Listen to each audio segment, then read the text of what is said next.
Todos, obrigado, Filipe. Temos de facto aqui um painel muito engraçado e eu acho que é mais importante ouvi-los eles do que a nós.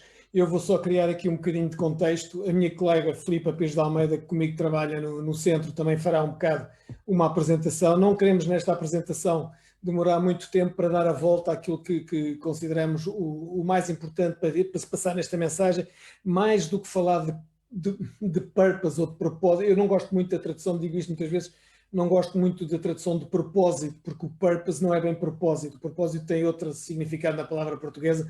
Os franceses traduzem como raison d'être, e isso é muito mais feliz, ou seja, a razão de ser das empresas e a razão de ser das organizações com o tema do propósito. Portanto, eu vou perder ou ganhar meia dúzia de minutos a tentar pôr o contexto nisto e depois avançamos então para uma conversa.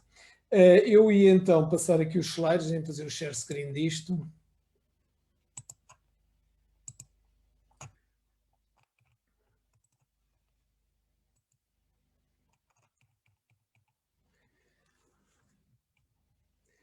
Se vocês googlarem, hoje em dia, CEO Statement on Purpose, vocês têm dezenas de CEOs a falar de Purpose.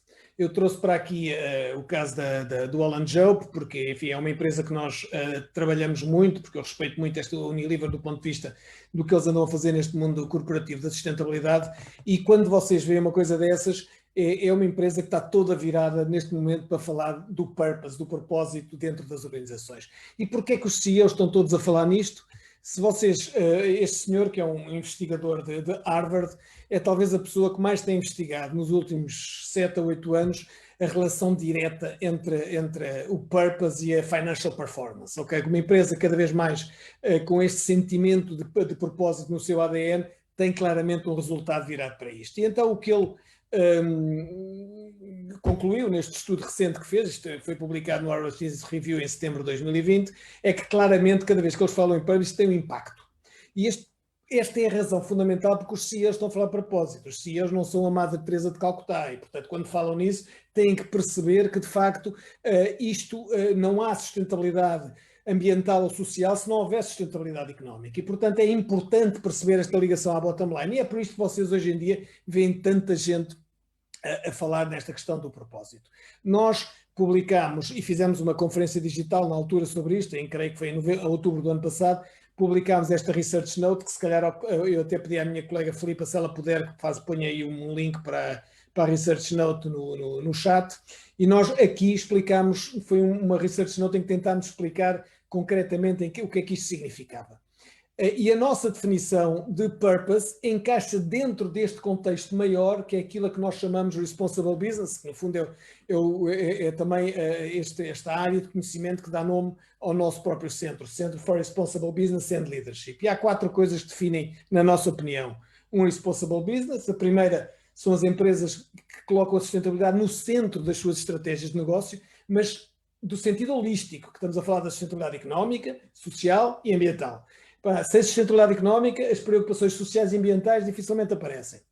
O que é cada vez mais verdade é que se não houver uma preocupação social e ambiental, dificilmente vai haver uma sustentabilidade económica. E, portanto, é este sentido holístico da colocação nas suas verdadeiras estratégias de negócio.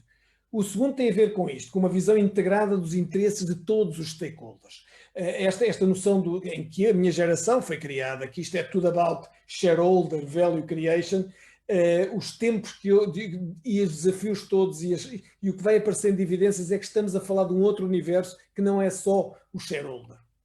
O terceiro é, obviamente, aquelas empresas que criam valor para a sociedade onde se integram. Há a criação de valor para a empresa, mas ao mesmo tempo aquilo que o Michael Porter chama o shared value, o valor partilhado, é valor para a empresa, mas valor ao mesmo tempo para a sociedade. E o last but not least, esta questão de propósito, ou seja, a ideia de um propósito que é consensuado e partilhado por todos os stakeholders da empresa. E então o que é esta história do propósito? Nós definimos nessa Research Note aquele que nós achamos que são os 5 ângulos fundamentais desta realidade, deste novo conceito. A primeira tem a ver com a razão de existir. A razão de existir, e isto é bom porque muitas vezes as pessoas confundem visão com missão, com propósito.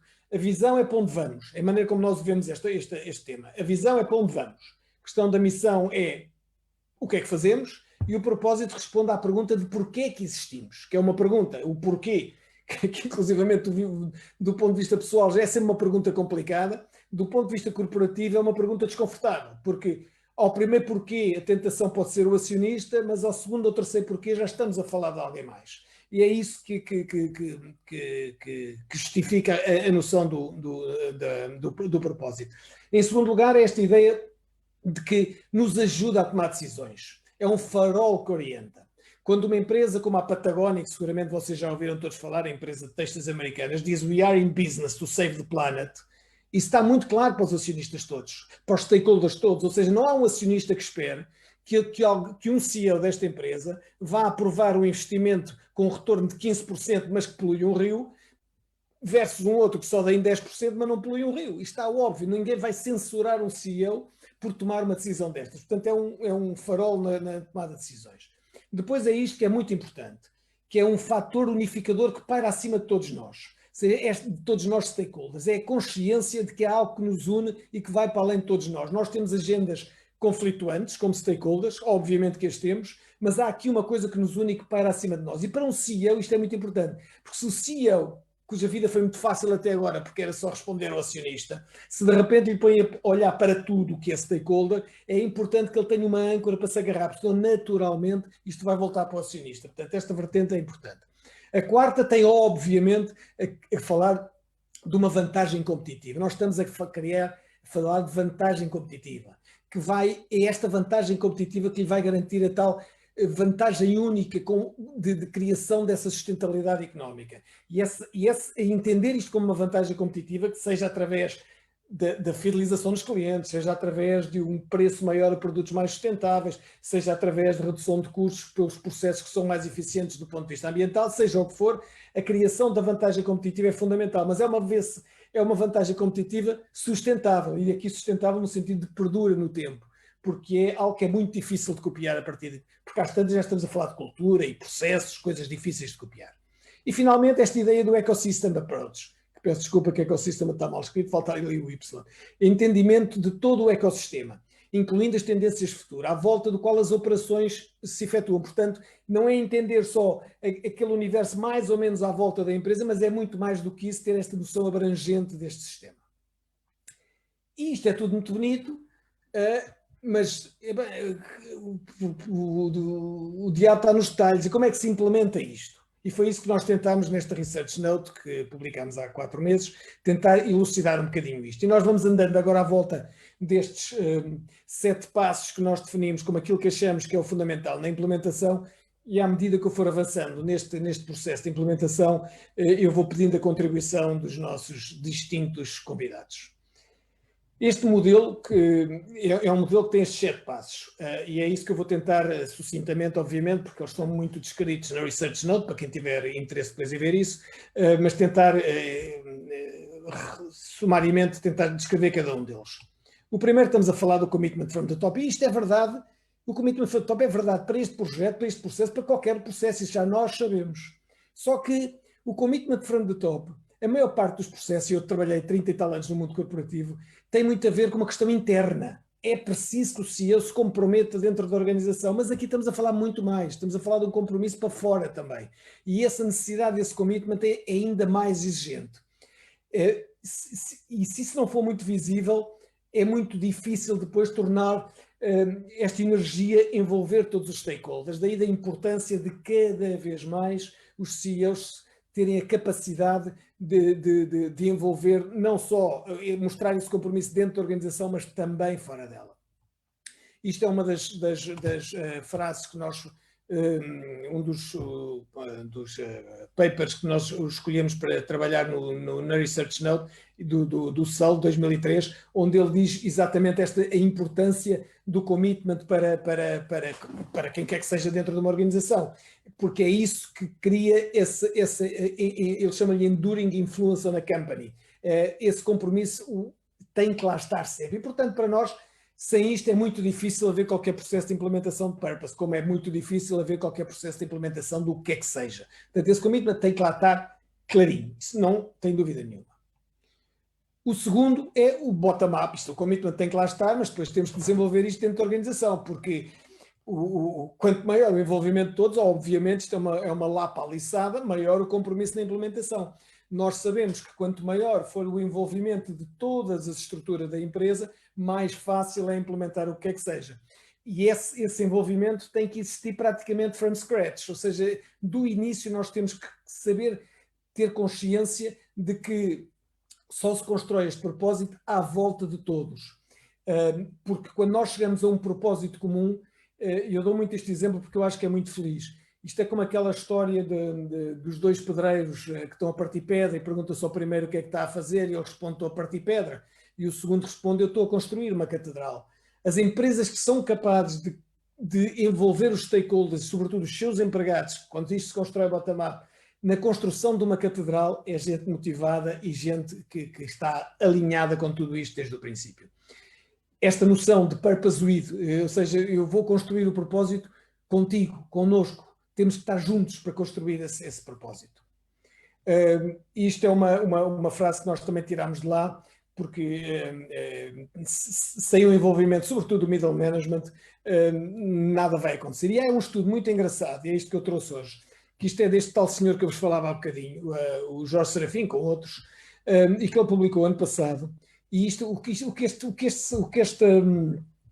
este gráfico mostra é, quando vocês têm um propósito muito claro na organização, muito claro ou fraco, que é o eixo horizontal, versus onde é que a performance tem melhorado, o future return on assets aumentar ou não, ser grande ou ser pequeno, o que este estudo indica é que, ao nível do senior management team, seja o propósito pequeno ou grande, isso praticamente não mexe nos returns, nos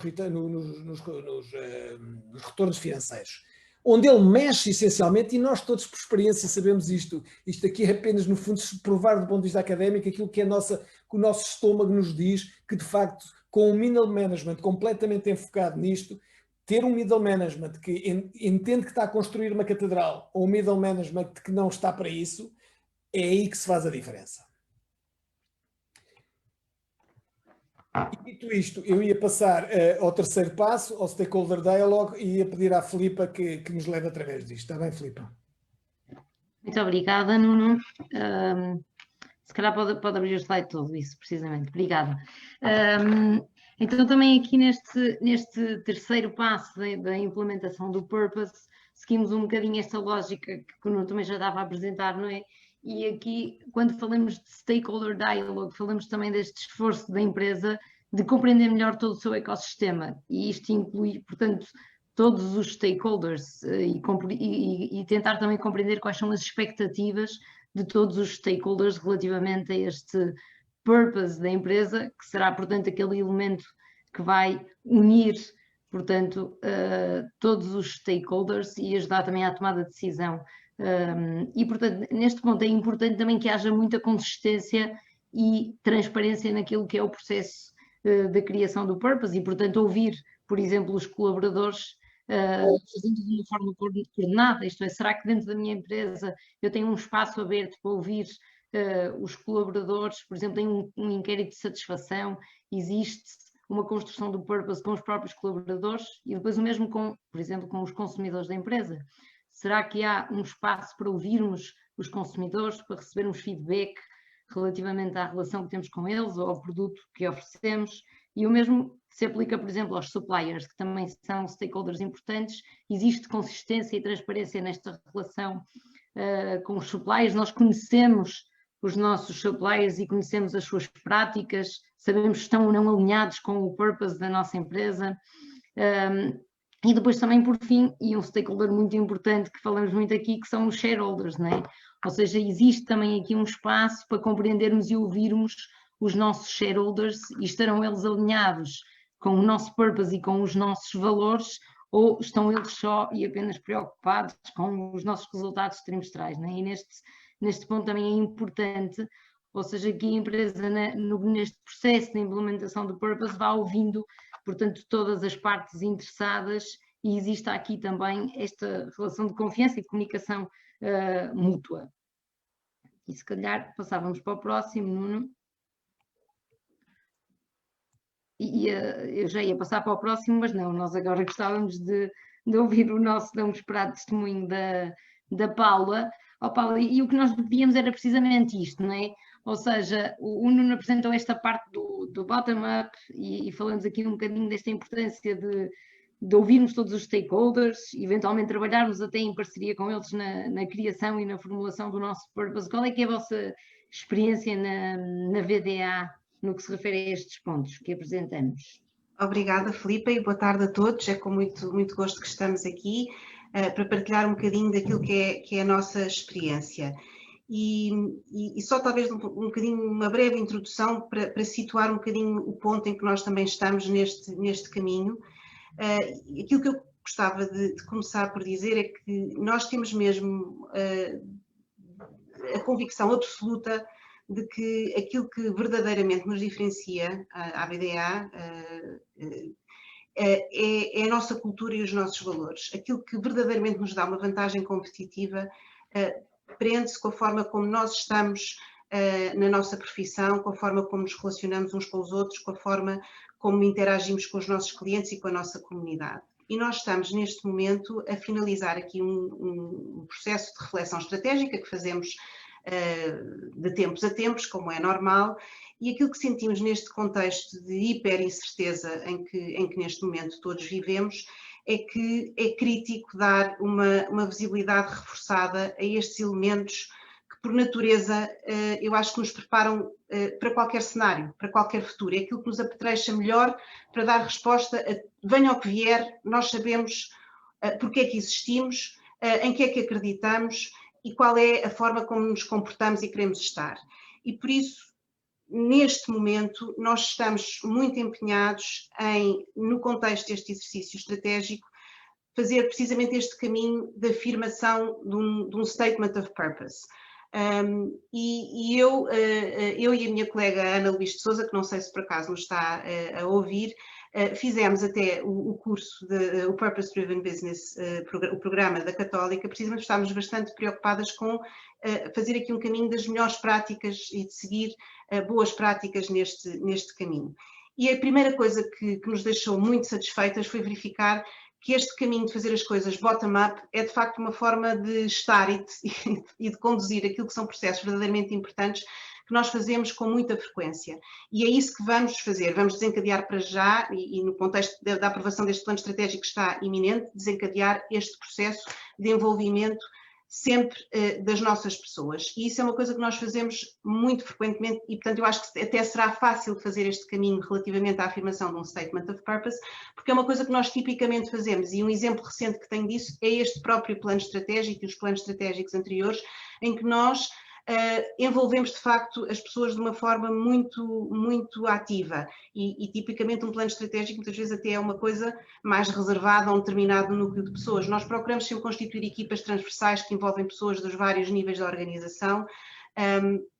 Fazemos fazemos belief audits, fazemos surveys para procurar perceber onde é que as pessoas estão, o que é que veem, que está a acontecer. Este ano, concretamente, fizemos até em parceria com o World Economic Forum um exercício muito alargado dentro da firma de scenario planning para também sensibilizar todos para aquilo que está a acontecer. E, portanto, eu acho que esta forma de envolver as pessoas e de estar sempre com todos na tomada de decisão é uma forma de estar que já nos caracteriza, que sempre nos caracterizou. E eu acho também que isto é bastante relevante para uma sociedade, para uma firma de serviços profissionais, porque de facto o nosso principal ativo são as pessoas, é aquilo que nós temos para conseguir produzir, para conseguir entregar resultados. Nós vendemos know-how e expertise e massa cinzenta e, portanto, é impossível fazer o que quer que seja sem contar com este envolvimento muito direto de toda a nossa estrutura e de toda a nossa organização. E, portanto, tem dado muitos frutos. Nós não temos ainda um Statement of Purpose afirmado, é um caminho que estamos a querer fazer, mas posso testemunhar desde já que a forma como temos sempre conduzido tudo o que são processos de tomada de decisão importantes, como seja o nosso próprio planeamento estratégico, é um exercício sempre de envolvimento do stakeholder pessoas, do stakeholder colaboradores, de uma forma muito ativa e que isso tem dado frutos muito positivos.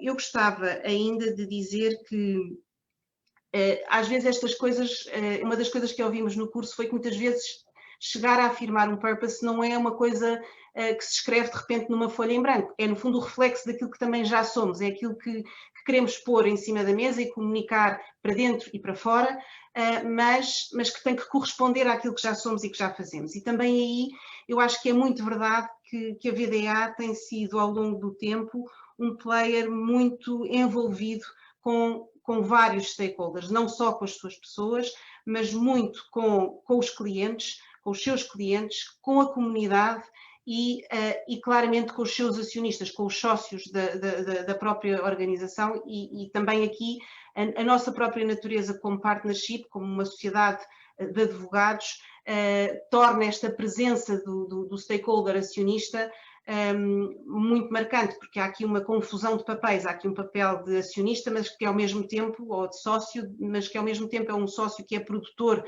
do trabalho que entregamos aos clientes e gestor das equipas. Portanto, há aqui muitas vezes uma confusão de papéis em que um purpose muito claro também ajuda muitas vezes a conciliar estes vários chapéus que os próprios acionistas numa estrutura como a nossa têm. E em relação ao stakeholder clientes, aquilo que nós também vamos vendo e vamos fazendo é que neste momento nós estamos muito comprometidos com a antecipação também de muitas daquelas que vemos que são necessidades que os clientes começam a identificar e encontrar. Não só no delinear do seu próprio caminho como um purpose-driven business ou como um responsible business, mas também porque há muito advisory work a surgir, muito trabalho também de natureza jurídica a surgir nesta esfera, onde nós achamos que temos de facto aqui uma capacidade de dar resposta. Eu posso dar uma coisa que é um pequeno exemplo, mas por exemplo, nós uma das coisas que desenvolvemos recentemente, temos um programa que procura dar resposta à preocupação de ter uma certa representatividade de género nos conselhos de administração. Nós desenvolvemos aqui no escritório um programa que chamamos Women on Boards, para dotar as mulheres que possam vir a ocupar lugares em conselhos de administração de um conjunto de skills que muitas vezes não estão tão apetrechadas. E isso tem também tido um feedback muito, muito positivo. E outro exemplo é o tema da incorporação de pessoas com deficiência, que deixou de ser um tema de responsabilidade social e passou a ser um tema de compliance, e portanto também aí há todo um caminho a fazer com os clientes. E para rematar, eu não sei também muito bem o tempo que me está reservado, não sei se me estou a alargar ou a alongar demasiado. Há um outro aspecto que para nós é muito importante, é de facto este envolvimento com a comunidade. E nesse capítulo nós temos procurado estar sempre numa lógica de rede e de parcerias com outros players. Nós temos uma noção de que os desafios da comunidade em que nos inserimos são muito maiores do que aqueles que nós conseguimos, para os quais nós conseguimos dar resposta, e portanto claramente que para nós isto passa muito por uma prestação de serviço jurídico pro bono, é aquilo que nós fazemos e tem que ver com aquilo que nós fazemos e com aquilo que somos, mas também temos procurado desenvolver uma lógica de parceria e de investidores junto de alguns projetos de inovação social que fazem muito sentido, porque dão resposta mais eficaz aos problemas. Nós integramos redes que procuram dar resposta a estes temas. Temos uma das nossas sócias, é aliás presidente do Grace. Desenvolvemos aquilo que chamamos a Aliança Pro Bono, que no fundo é uma resposta de toda a indústria, que no fundo é uma aliança que agrega várias sociedades de advogados no sentido de dotar de melhor capacitar a nossa resposta, a capacidade de dar resposta a este desafio de prestar serviços jurídicos pro bono, e portanto desenvolvemos esta aliança que envolve vários escritórios de advogados para que a resposta não tem que ser necessariamente só nossa, tem que ser de toda a indústria, portanto também sempre numa lógica de procurar trazer os outros, levar os outros atrás.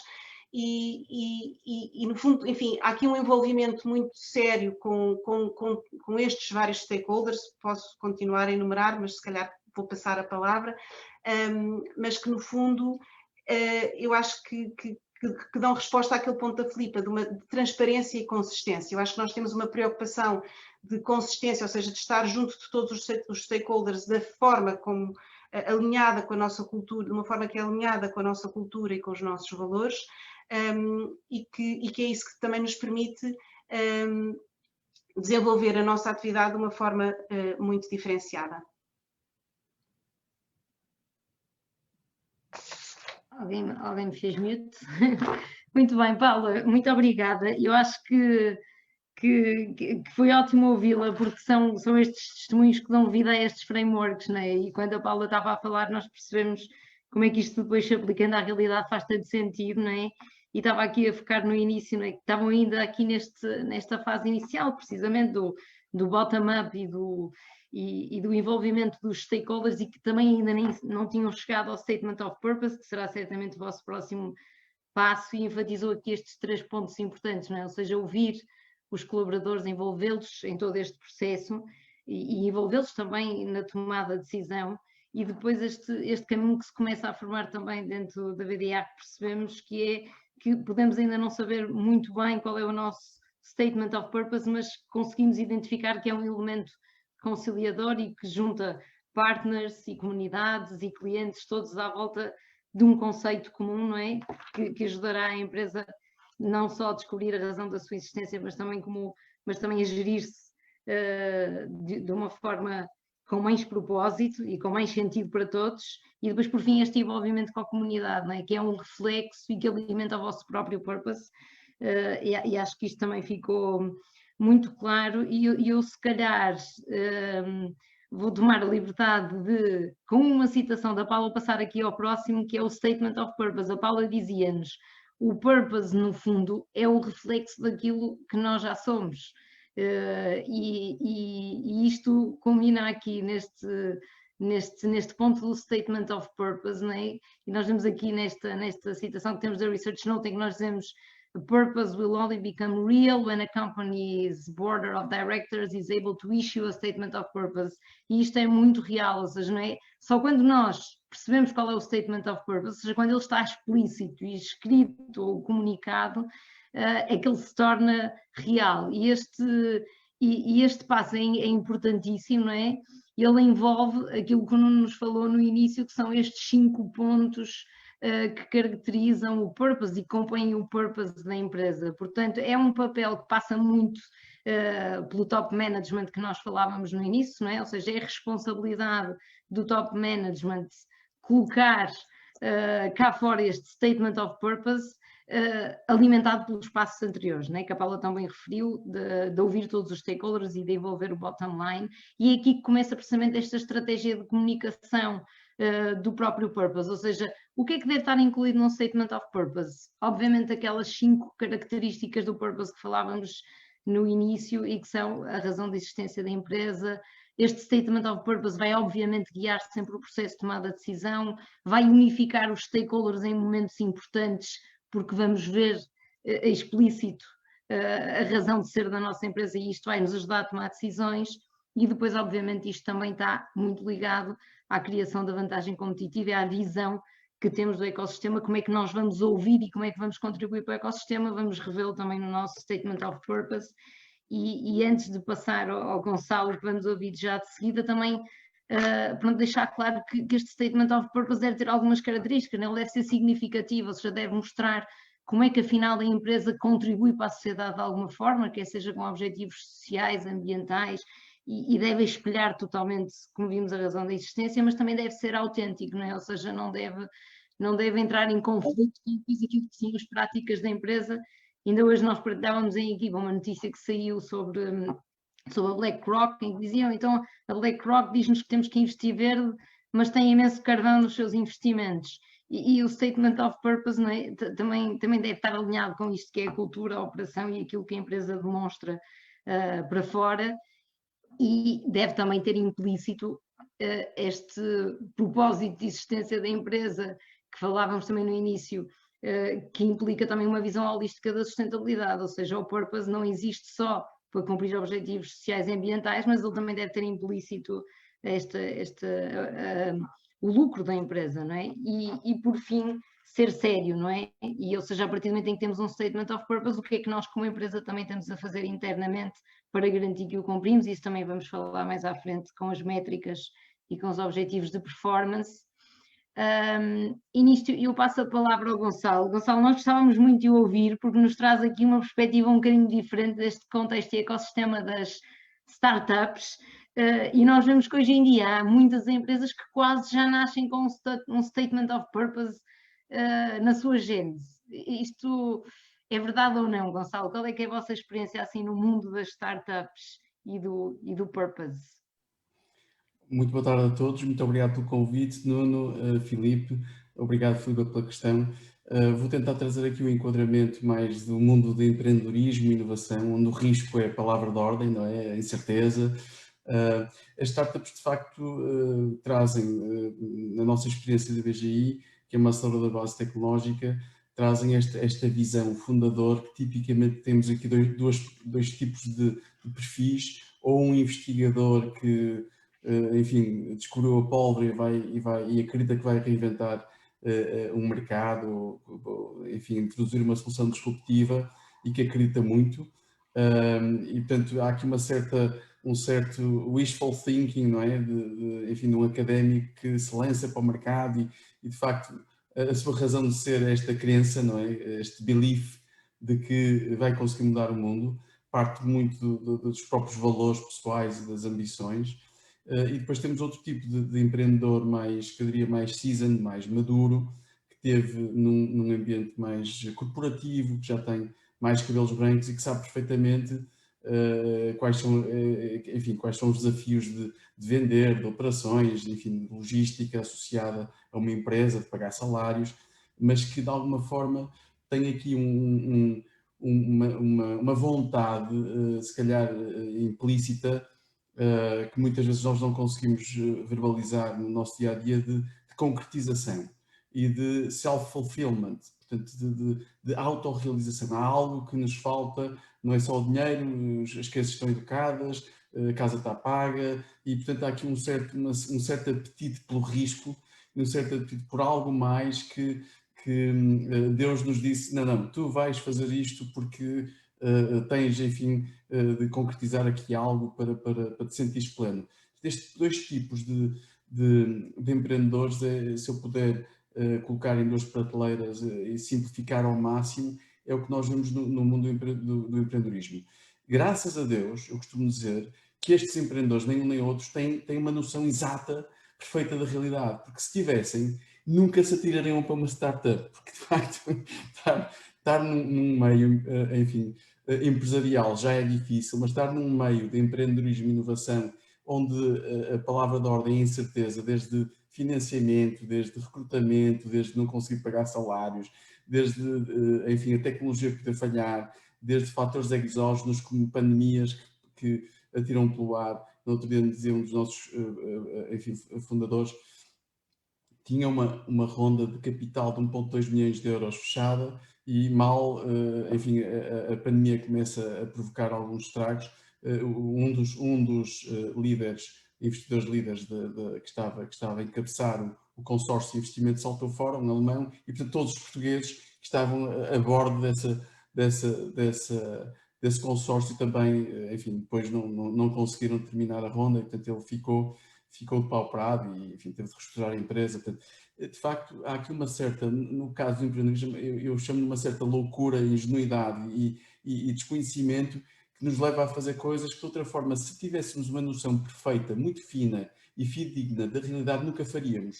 Portanto, isto obriga-nos depois a mitigar os riscos e a ultrapassar desafios que, de outra forma, não ultrapassaríamos. Mas há aqui um ponto que foi referido que eu gostaria de salientar, que tem a ver muito com esta questão da missão, dos valores.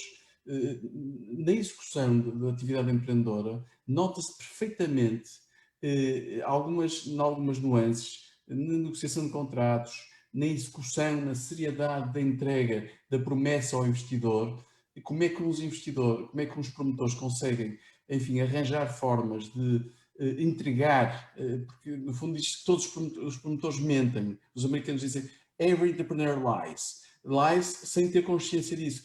E de facto é verdade que nós muitas vezes estamos convencidos que somos capazes de fazer uma coisa, mas a realidade demonstra que vai demorar o dobro de tempo ou que subestimamos um conjunto de fatores.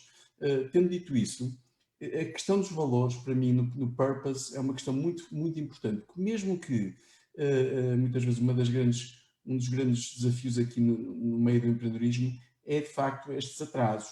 É, de facto, ser necessário mais tempo para entrar no mercado. É, de facto, o runaway ser o dobro, em vez de ser 3 anos, ser 5. Em vez de precisarmos de 30 milhões, precisamos de 60. Em vez de precisarmos de 30 pessoas, precisamos de 50.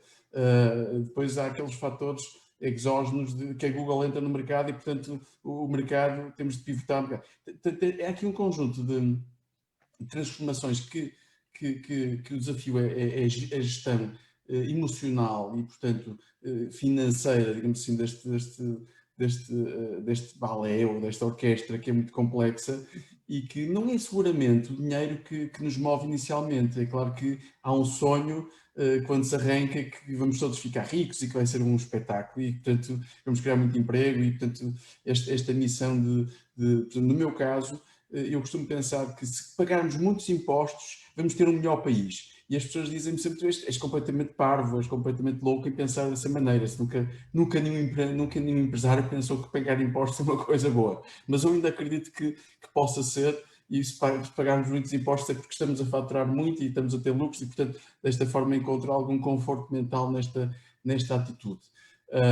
Mas, efetivamente, a questão do empreendedor, os valores na gestão da incerteza e de ter connosco a equipa, e a equipa connosco são os investidores, são os stakeholders, são os potenciais clientes que o produto chega atrasado, é a entrega de que enfim, o produto não corresponde exatamente às expectativas, é os bugs, é o debugging, tudo aquilo que uma pessoa possa pensar que corre mal, normalmente no meio do empreendedorismo é a realidade, é normal, eu costumo dizer, mas estavas à espera que as coisas corressem da forma melhor, isso não existe. Não existe quando estamos a fazer um produto novo, quando estamos enfim, a ser inovadores, verdadeiramente inovadores. Se não estamos a errar é porque não estamos a fazer algo novo. Esta é um bocadinho a conclusão.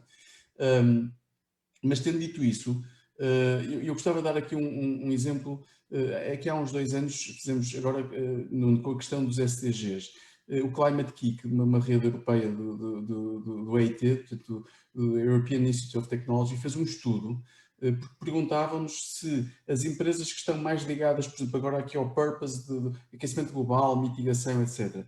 E fez-se um inquérito se os investidores eram mais propensos de investir, isto foi há 3 anos atrás, de investir numa startup que tivesse um propósito com, por exemplo, uma preocupação ambiental superior, e a maior parte dos investidores, ou seja, os resultados não foram significativos do ponto de vista de, ok, é um nice to have, mas não é um driver para o investimento. E isto, julgo que há 3 anos atrás, era porventura a realidade, e este estudo foi feito internacionalmente pela Universidade parceira da Alemanha, onde nós também participamos com uma dezena de investidores portugueses. Eu julgo que se hoje fôssemos revisitar este tema e fôssemos voltar a perguntar com o Green Deal, com o Pacto Ecológico Europeu, com, enfim, o aquecimento global, com as pandemias, com todos estes efeitos que estamos a começar hoje a observar, que efetivamente já estão a ter um impacto muito tangível, não só do ponto de vista de economia, mas do ponto de vista de clima, do ponto de vista de sustentabilidade, de uma forma muito mais alargada e abrangente, talvez hoje nós tenhamos uma atitude um pouco diferente relativamente a essa questão. Depois, também algo que está a mudar é que começam a haver políticas muito concretas que estão mesmo a mudar este mindset, como não dizias, mas o board pensa de determinada maneira ou os acionistas pensam em remuneração. Maybe not. Sinto que, e sentimos, enfim, tendo estes dois lados da equação do investidor e do promotor, e nós também somos, de alguma forma, empreendedores, sentimos que as coisas estão a começar a mudar porque começa a haver uma economia em torno desses SDGs, não só nas startups, mas também em PMEs. Finalmente, para rematar, talvez já me esteja aqui a alongar um pouco mais, gostaria só de dar um exemplo. Por exemplo, no caso da BGI, nós envolvemos numa destas loucuras há 3, 4 anos atrás, enfim, uma epifania, de alguma forma, como começou.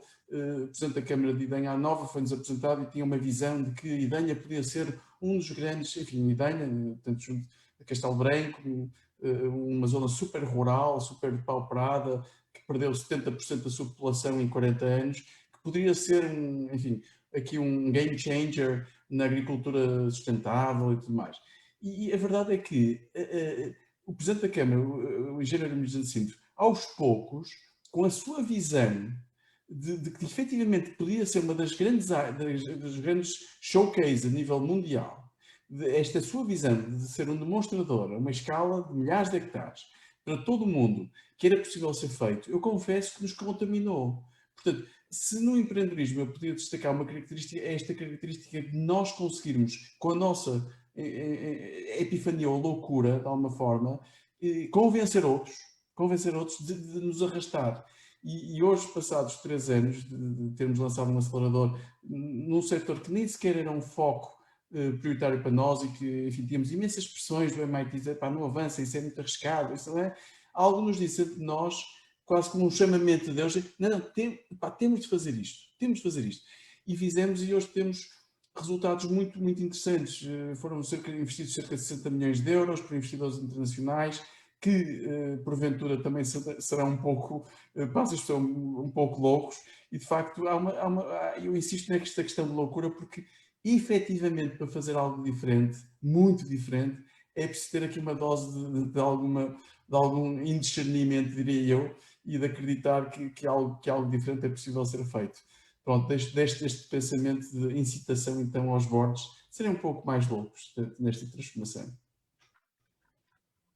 Muito bem, eu se calhar antes passava já ao Nuno, e obrigada, Gonçalo, por este testemunho de loucura e ingenuidade tão ligado ao propósito, com tantas pedras pelo caminho e tantos desafios para os empreendedores. Realmente é preciso um propósito que os ajude a persistir, é um bocadinho a conclusão que eu tiro, e como dizia ali à Paula, venha ao que vier, sabemos porque existimos, acho que também deve ser isso que guia estes empreendedores no caminho do propósito e a saberem sempre onde é que vão.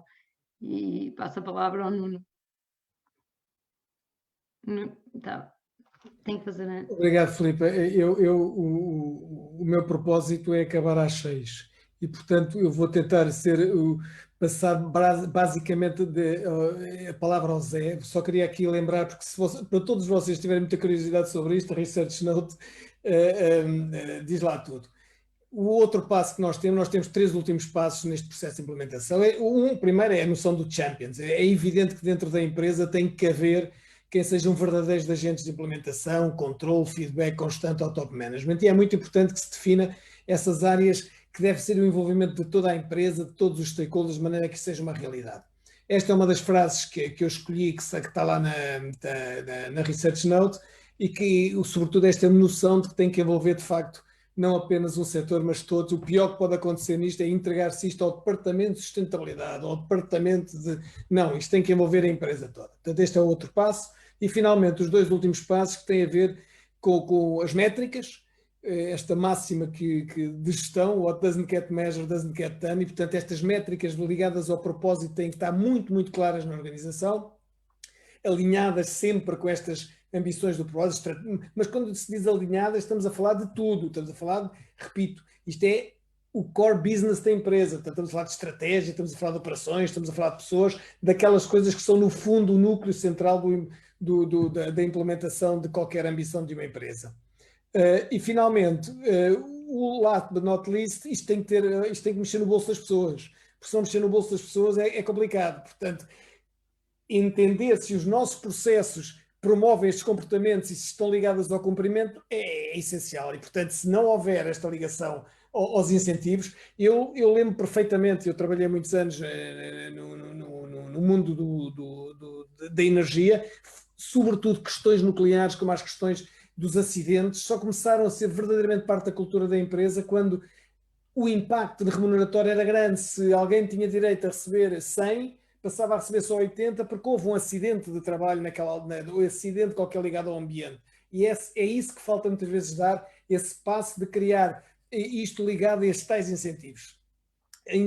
No fundo, esta ideia de que os KPIs têm que estar alinhados com a remuneração. Portanto, isto é um sistema todo holístico, são 7 passos que se propõem às empresas, de forma a que tudo um vem atrás do outro no seguimento de implementar, de facto, uma estratégia de purpose. Sobre estes dois últimos pontos, eu gostava de pedir ao Zé e à Viola, que tem muita experiência nisto, Como é que vocês na Veolia veem isto, Zé? Se quiseres. Obrigado. Eu estou a sentir o tempo a fugir, mas de facto isto é difícil ser o último, por um lado, que é para tentar dizer alguma coisa interessante, outra coisa é tentar aproveitar um bocadinho tudo aquilo que já foi dito, e se calhar do meu ponto de vista acrescentava só, e se quiseres, Nuno, podes ir passando o slide já a seguir, porque assim dá-nos uma visão já também do que vou procurar introduzir, mas isto que vê é o resultado de um processo que, no nosso caso, levou 2 anos, e portanto, enfim, só para terem uma ideia, eu gostava só de introduzir aqui que esta pressão e esta discussão hoje sobre os temas da razão de ser, a preocupação em ligar as várias partes interessadas, resulta fundamentalmente de um processo de tomada de consciência que nós estamos numa luta contra o tempo. E felizmente há alguns conceitos, um deles é a tragédia do horizonte, que a maior parte dos dirigentes começaram a perceber que o maior risco que nós corremos é de não fazermos nada, porque parece que vai estando cada vez um bocadinho pior, mas nada dramático, quando realmente eclodir aquilo a que hoje chamamos as alterações climáticas é tarde demais e será muito mais brutal, muito mais forte, feliz ou infelizmente, do que a pandemia que até vivemos hoje. E, portanto, todo este processo permitiu, de facto, introduzir aquela equação que já vocês falaram muito bem, que é a relação entre planeta e acionistas. E aquilo que se faz em prol do planeta não tem que prejudicar os acionistas e vice-versa. O que se faz em prol dos acionistas não tem que prejudicar o planeta. E, portanto, isto é uma conversa que vai surgindo e que se vai desenvolvendo. Aqui eu aproveito para dizer que, para nós, e entendendo sempre uma empresa como uma entidade viva, e quem lhe dá vida são os colaboradores, tudo aquilo que já foi dito.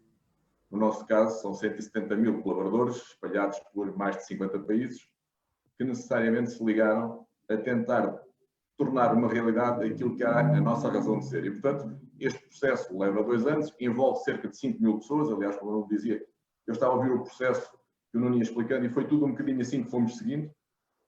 Na realidade, a razão de ser procura traduzir de uma forma simples aquilo que foi identificado como sendo, de facto, o propósito da nossa organização. E traduzimos, eu simplificaria aquilo que é um texto que tem 2 ou 3 páginas, mas no fundo o nosso compromisso é de contribuir para o progresso humano, sempre respeitando aquilo que foram os Objetivos de Desenvolvimento Sustentável identificados e que estão aí, são os 17.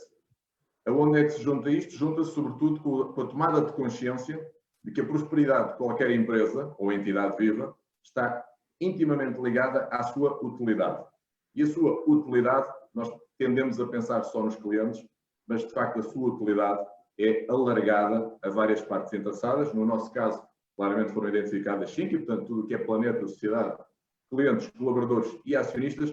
Eu disse os acionistas no fim, mas não tem que ser necessariamente no fim, por isso é que o formato que nós adotamos é também circular, leiam como quiserem, mas de facto percebemos que há aqui um conjunto de camadas que temos que ir passando para chegarmos ao ponto que era para nós o mais importante, de podermos identificar os objetivos, que serão aqueles que para nós são a forma de contribuirmos para esta razão de ser que nós identificamos. E, portanto, enfim, partindo do anel exterior, que são de facto as nossas partes interessadas, identificamos aquilo que são, enfim, as nossas obrigações de desempenho, e dos 17 ODS, nós temos 13 que temos impacto direto com as nossas atividades, mas foram todos considerados, mas é isto que permite aquilo que dizia a Filipa, e é preciso medir, mas sobretudo é preciso medir com autenticidade, transparência e permitir uma coisa que é aqui fundamental, e que esta segunda camada permite fazer isso, com escrutínio de entidades externas, portanto, para se ter a certeza de que aquilo que nós dizemos, de facto, corresponde à realidade.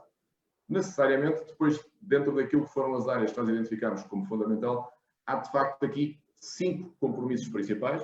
Os nossos, uns, prendem-se com o planeta e esses são inequívocos. É, de facto, contribuir para que o planeta se mantenha em boas condições, de uma forma simplista, e vou dizendo isto. Para os clientes é contribuir claramente com a inovação. Para a sociedade é contribuir para o desenvolvimento regional, e entenda-se regional, para nós, é todas aquelas áreas onde nós temos presença e atuamos. Para os colaboradores é contribuir para o desempenho e o desenvolvimento pessoal de cada um. E, finalmente, os acionistas, eu digo finalmente, aqui, claramente, é contribuir para uma rentabilidade de longo prazo. E aqui introduz aquilo que eu não lhe dizia um bocadinho entre, enfim, a tendência do curto prazo e o longo prazo. Não há nenhum modelo destes que funcione se for numa perspectiva de curto prazo e só pode funcionar a longo prazo. Mas chegando ao centro, que é de facto a última camada, é como é que nós conseguimos traduzir este envolvimento todo em KPIs, como eu dizia, para nós os objetivos que têm de ser medidos e pelos quais temos de nos responsabilizar. De facto, para terem uma ideia, este projeto para nós começa em 2018 e em 2020 a minha avaliação já inclui estes KPIs. Portanto, eu este ano já fui avaliado por alguns destes 18 objetivos, eu já fui avaliado por isso. E passa muito simplesmente como verificar a diversidade no que corresponde, por exemplo, aos nossos colaboradores, enfim, medir um conjunto de coisas como a criação de emprego nas zonas onde nós atuamos, e eu aqui em Portugal sinto particularmente contente com este objetivo, porque, só para terem uma ideia, quando nós iniciámos as discussões deste tema, do propósito, nós ainda nem tínhamos 300 pessoas, enquanto grupo, em Portugal. Hoje temos quase 800, e, portanto, no início deste ano. Portanto, este é um daqueles que nós temos contribuído imenso, e, portanto, isto é muito bom. Quanto ao planeta, é mais do que evidente. Quanto aos clientes, já ficou tudo dito, e, portanto, há, de facto, aqui 18 objetivos que nós temos que desenvolver. E agora, qual é o desafio? É verdade que isto não é construído totalmente bottom-up, mas o princípio é este. No nosso caso, tivemos que envolver 5.000 pessoas ao nível do middle management, que todos contribuíram, resulta depois um propósito, e isto depois consegue-se de alguma maneira definir em termos de KPIs, que agora sim temos que cascadear para toda a organização. E, portanto, para vocês verem, só este ano em Portugal há 100 pessoas que vão também, ou pouco mais, vão também já ser avaliadas com base nestes objetivos.